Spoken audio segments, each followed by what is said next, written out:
Imagine walking into a boardroom where everyone doubts you, not because you're unqualified, but because of your skin color, your gender, and the accent they think makes you less American. Now imagine walking out of that same room as the woman who saved a $500 million business, using nothing but your intelligence, your courage, and the power of language. This is the story of Maya Thompson, the black woman who rose to become the CEO of Uber, and froze when her 9 languages became the key to saving everything she had built. Before we dive in, make sure you like this video, subscribe for more powerful stories like this, and stay until the end, because Maya's journey will remind you that no matter where you start, greatness speaks every language. Maya grew up in a small neighborhood in Atlanta, raised by a single mother who worked 2 jobs, one at a diner, another as a night janitor. Her mother used to tell her, "Baby, when they don't listen to your words, make them listen to your work." Those words became Maya's foundation. She had a gift for understanding people, literally. By age 14, she spoke Spanish, French, Arabic, and Mandarin, learned from books she borrowed from the library and from friends at her multicultural school. By 25, she had mastered 9 languages, earned an MBA, and was recruited by Uber to join their global expansion team. But being a black woman in a world of men in suits was no easy road. In board meetings, she was often mistaken for an assistant or translator. Some executives talked over her. Others ignored her ideas, until they were repeated by someone else. Still, Maya stayed silent, observed, and worked harder. When a crisis hit Uber's European division, a data breach that threatened millions of users, she was the one who found the loophole that saved the company from collapse. Overnight, she became known as the Fixer. Her intelligence caught the attention of the board, and within 5 years, Maya was promoted to CEO, the first black woman to ever hold the position. The news made headlines, but it also made enemies. Investors whispered that she was a diversity stunt. Some of her senior managers tried to undermine her decisions. But Maya didn't come this far to prove herself to them, she came to prove herself to the little girl who once dreamed bigger than her circumstances. Everything seemed to be running smoothly until one winter morning, 3 years into her leadership, disaster struck. Uber was negotiating a $500 million partnership deal with a powerful consortium of investors from Asia and the Middle East. The deal would expand Uber's services into 11 new countries and secure thousands of jobs. But hours before signing, the head negotiator from the foreign team announced they were pulling out. The translation during the meeting had gone wrong. Someone had mistranslated a clause that made it sound like Uber was demanding ownership over local infrastructure.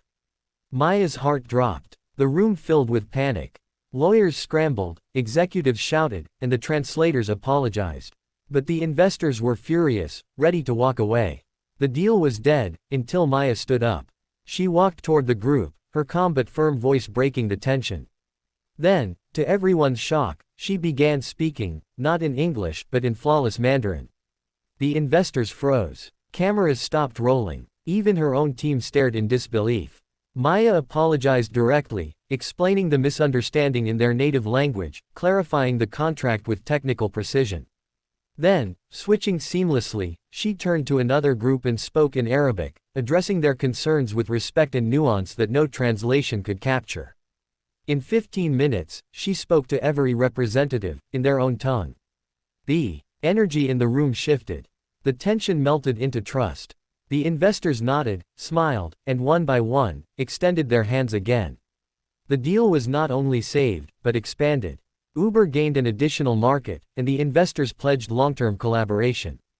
As the room erupted in applause, Maya stepped outside, trembling. The weight of what had just happened hit her. She leaned against the wall, her eyes filling with tears, not because of victory, but because of what it meant. All those years she was mocked for, trying too hard, all those nights she stayed up studying languages no one thought she'd ever need, they had led to this moment. Later that day, she called her mother.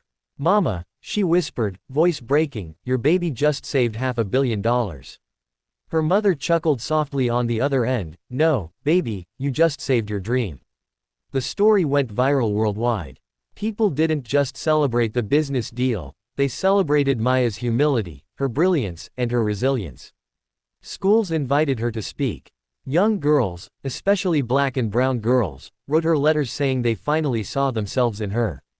She didn't just lead Uber, she became a symbol of what it means to lead with grace, power, and authenticity. But Maya never let the success change her.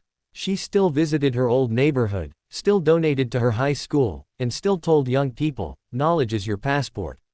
Don't wait for the world to open the door, learn how to unlock it yourself. Her story reminds us that every struggle, every lesson, every doubt can one day become the bridge to your biggest breakthrough. And sometimes, the very thing the world makes fun of you for, your accent, your culture, your uniqueness, is exactly what will set you apart when it matters most. So if you're watching this right now, remember Maya's words: don't dim your light to fit in, shine so bright they have no choice but to listen. If you felt inspired by Maya's incredible journey, make sure to like this video, subscribe for more stories of strength and success, and share it with someone who needs to be reminded that their voice, in any language, matters. Because greatness doesn't ask for permission. It speaks, and the world listens.